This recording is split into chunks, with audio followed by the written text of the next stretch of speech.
కంటే అధికమైన శక్తి చేత దేవుడు ముందుకి నిన్ను నడిపించబోతూ ఉన్నాడు. నీ జీవితము అనేక విధాలుగా ఆశీర్వదించడానికి దేవుడు 2025 సంవత్సరము దేవుడు నీకు ఆశీర్వాదకరమైన సంవత్సరంగా ఉంచుతున్నానని దేవుడు మనకి 31వ రాత్రిలోనే దేవుడు మనకి వాగ్దానం చేసిన ప్రకారముగా దేవుడు మనల్ని ఆశీర్వదించడానికి అది సిద్ధముగా ఉన్నాడు. దేవుడు ఆ వాక్యము దావీదు అంటున్నాడు, ఆయన నా ప్రాణమును నన్ను సాధ తీర్చుచున్నాడు. హి రెస్టోరెడ్ మై సోల్ అంటాడు. నా ప్రాణమును తిరిగి మళ్ళా ఏ స్థలములో అయితే కృంగపడిపోయిందో అదే స్థలములో మళ్ళా నా ప్రాణమును ఆయన బలపరిచి ముందుకు తీసుకుని వెళ్తే అంటాడు. చివరి తర్వాత వచ్చిన చూస్తాను అంటాడు, తన నామమును బట్టి నీతి మార్గములో మనల్ని నడిపిస్తున్నాడు.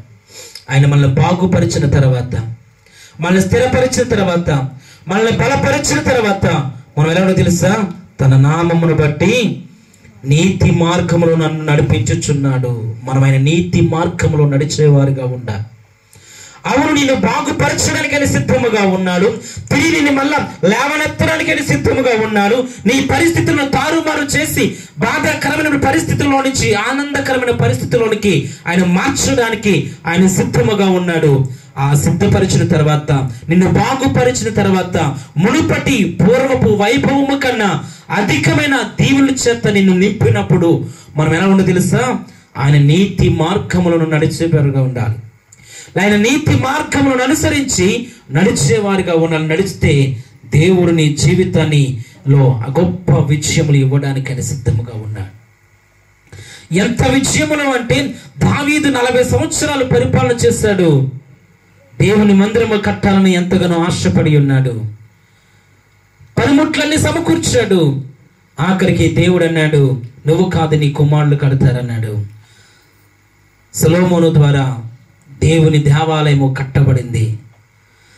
దావీదుకి ఇచ్చిన జ్ఞానము కన్నా అధికమైన జ్ఞానము తన కుమారుడైన సొలొమోనుకి ఇచ్చి, ఎంత జ్ఞానము అంటే తన జ్ఞానమునికి మించిన వారు కానీ, తన జ్ఞానము లాంటి జ్ఞానము పొందుకున్న వారు కానీ యావత్ ప్రపంచంలో ఈవెన్ ఇప్పటికీ కూడా అంత జ్ఞానవంతులు ఇప్పుడు పుట్టలేరంట. దేవుని వాక్యం సెలవిస్తుంది. సొలొమోను జ్ఞానవంతులు ఈ ప్రపంచంలో మరలా ఒక్కొక్క వ్యక్తి పుట్టడు అని దేవునికి వాక్యం సెలవిస్తుంది.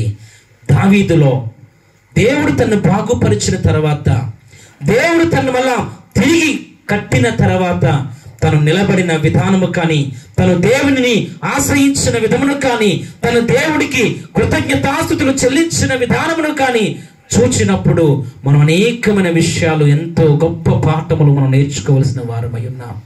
ప్రియా దేవునికి సంగమా, దావీదు ఒక గొర్రెల కాపరిగా కాచుకునేటువంటి దావీదుని దేవుడు కట్టిన తర్వాత, దేవుడు తనను బాగుపరిచిన తర్వాత, ఏ స్థలములో అయితే లెక్కలేని వానిగా తను ఉన్నాడో అదే స్థలములో 40 సంవత్సరాలు ఇజ్రాయెల్ను పరిపాలన చేసే రాజుగా దేవుడు ఆయన్ని అభిషేకించాడు.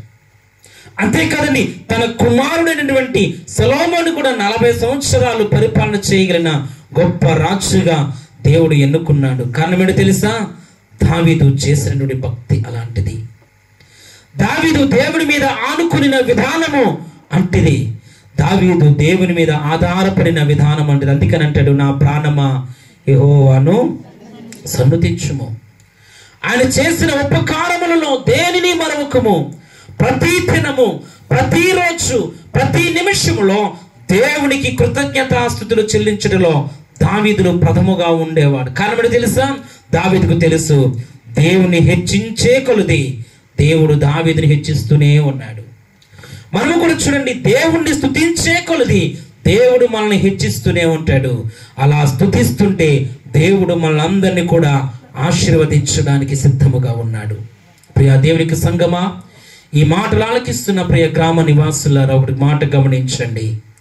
నువ్వు ఏ స్థితిలో నలిగిపోతున్నప్పటికీ, ఏ స్థితిలో నువ్వు కృంగిపోతున్నప్పటికీ, ఏ స్థితిలో నువ్వు నలిగిపోతున్నప్పటికీ, నా జీవితంలోకి మార్పంటే నాదా, నా జీవితం ఇలాగా నశించిపోవడమేనని కృంగిపోతున్నామేమో రాత్రి కలశములో దేవుడు నీతోనే మాట్లాడుతూ ఉన్నాడు.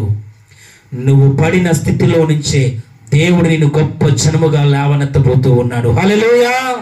నువ్వు పడిన స్థితిలో నుంచే నువ్వు అనేక మందికి ఆశీర్వాద కారకుడుగా దేవుడు నిన్ను చేయబోతూ ఉన్నాడు.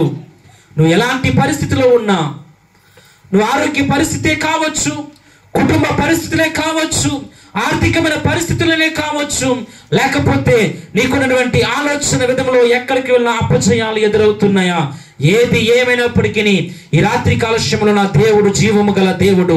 నేను ప్రకటించుచున్న లోక రక్షకుడైన యేసు క్రీస్తు ప్రభువు వారు చెప్పుచున్న మాట, నువ్వు ఉన్న స్థితిలో నుంచి దేవుడు తిరిగి మళ్ళా నిన్ను లేవనెత్తడానికి సిద్ధముగా ఉన్నాడు. నువ్వు ఏ స్థలంలో పడిపోయావో అదే స్థలంలో నిన్ను లేవనెత్తి అనేక మందికి ఆశీర్వాదకారకులుగా దేవుడు మిమ్మల్ని చేయబోతూ ఉన్నాడు. అందుకని మనం నిరంతరము యెహోవాకు కృతజ్ఞతాస్తులు చెల్లించవలసిన వారమై ఉన్నాం. దావీదు అంటాడు, లాస్ట్ వచనం అంటాడు, నేను బ్రతుకు దినములన్నీ కృపాక్షేమం వలె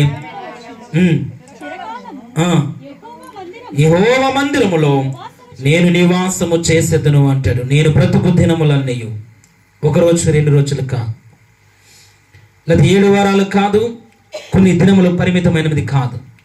ఆయన వాక్యం సెలవుస్తుంది, నేను బ్రతుకు దినములన్నీ, నా కంఠములో ఊపిరున్నంత కాలం నేను బ్రతికి దినములన్నీ కూడా నేను యెహోవా మందిరములో నివాసము చేస్తానంటున్నాడు. కృపాక్షేమం వలె నా వెంట వచ్చును, చిరకాలము నేను యెహోవా మందిరములో నివాసము చేసేదను అంటున్నాడు. ప్రియా దేవునికి సంగమా, ఈ రాత్రి కలశంలో దేవునితో నిబంధన చేసుకోవాలి. మనం ఆయన నీ బ్రతుకును మార్చినప్పుడు, నీ పరిస్థితిని మార్చిన తర్వాత, నీ స్థితిగతులను మార్చిన తర్వాత, అయ్యా నా జీవితం